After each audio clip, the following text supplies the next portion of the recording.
ఈ రోజు ఈ వీడియోలో ఫతే అనే సినిమా గురించి మాట్లాడుకుందాం. Sonu Sood, Jacqueline Fernandes leads గా సోనూ సూద్ డైరెక్షన్ లోనే వచ్చిన వైలెంట్ యాక్షన్ మూవీ ఇది.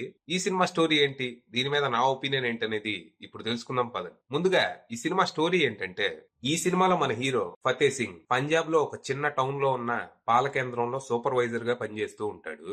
ఊళ్ళో తనకి మంచి పేరుంటది. అవసరంలో ఉన్న వాళ్ళకి తనకి చేతనైనంత సాయం చేస్తూ ఉంటాడని. ఇక రీసెంట్ గా తన కోవర్కర్ ఒకరు ఆత్మహత్య చేసుకుని చనిపోతాడు. చనిపోయే ముందు తన చావుకు కారణం నిమ్రత్ అనే అమ్మాయి అని లెటర్ రాస్తాడు. పోలీసులు నిమ్రత్ ని అరెస్ట్ చేయాలని ట్రై చేస్తే తను కొన్ని రోజుల క్రితం ఢిల్లీ వెళ్లి అక్కడ మిస్ అయిందని తెలుస్తది. అయితే నిమ్రత్ మన ఫతేకి బాగా క్లోజ్, చెల్లి టైప్ అన్నమాట. దాంతో ఫతే అసలు ఏం జరిగిందా అని ఎంక్వైరీ మొదలు పెడతాడు.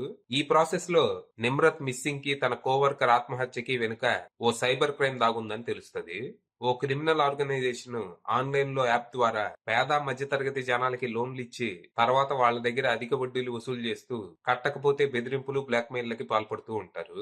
తనకి తెలియకుండానే నిమ్రత్ కూడా ఈ క్రైమ్ లో భాగమయ్యి తర్వాత కనపడకుండా పోతది. దాంతో మన ఫతే నిమ్రత్ ఎక్కడున్నా సేఫ్ గా తీసుకొస్తానని వాళ్ళ అమ్మకి మాటిస్తాడు.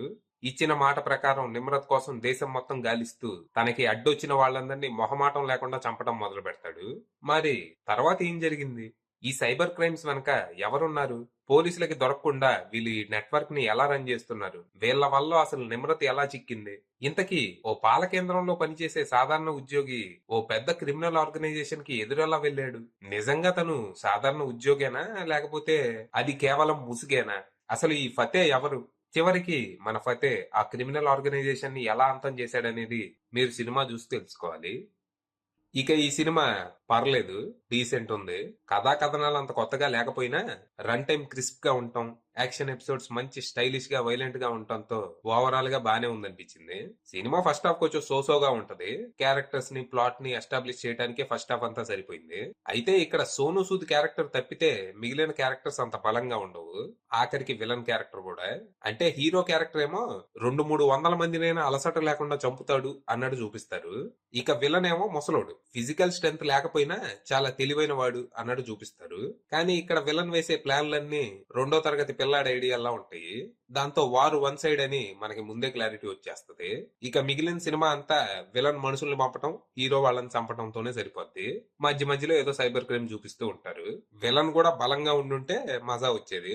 ఇక hero cum director Sonu Sood విషయానికి వస్తే పర్ఫార్మెన్స్ పరంగా సెటిల్డ్ యాక్టింగ్ తో ఆకట్టుకున్నాడు. Silent but ultra violent type character అన్నమాట. ఇక డైరెక్టర్ గా కూడా పర్లేదనిపించాడు. ఫస్ట్ సినిమానే అయినా ఎక్కువ తడబాటు లేకుండా బానే హ్యాండిల్ చేశాడు. కానీ కొన్ని సీన్స్ ని మాత్రం ఆడియన్స్ కి అర్థం అవుతుందో లేదో అనే భయంతో ఓవర్ సింప్లిఫై చేసే ప్రయత్నం చేశారు. కానీ అంత అవసరం లేదు. అలాంటి సీన్లని కొంచెం పాలిష్ చేసుంటే బాగుండేది. ఇక విలన్ గా నసిరుద్దీన్ షా బానే చేసినా ఆ క్యారెక్టర్ లో మరీ అంత దమ్ము లేకపోవడంతో అంత ఇంపాక్ట్ క్రియేట్ కాలేదు. ఇక హీరోయిన్ జాక్విలిన్ ఫెర్నాండెస్ విషయానికి వస్తే తను ఈ సినిమాలో ఉంది. ఫైనల్ గా చెప్పేది ఏంటంటే, ఒకవేళ మీకు highly violent action movies interest ఉంటే ఖచ్చితంగా ఈ సినిమాని ట్రై చేయండి. డిసప్పాయింట్ అయ్యే అవకాశం తక్కువే. అది విషయం.